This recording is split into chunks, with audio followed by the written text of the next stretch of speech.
одоо Азийн 25 урамшууллын шагналын машинуудаа аваад TED дээр байршуулахаар хөдөлж байна.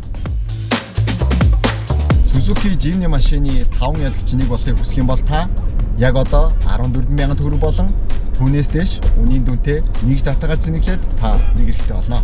Харин миний сууж яваа сайхан сувдан цагаан Land Cruiser 300 GXR бүлгийн эзэн болохыг хүсвэл 3 болон түүнээс дэш ирэхэд цуглуулаарай.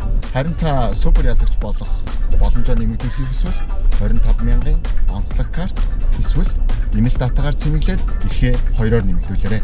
Шагналын машин болох Land Cruiser 300 GXR болон Suzuki Jimny машиныг хоёулангч та өөрийн болох боломжтой шүү. Та бүхэн урамшуулалтаа идэвхтэй оролцоорой.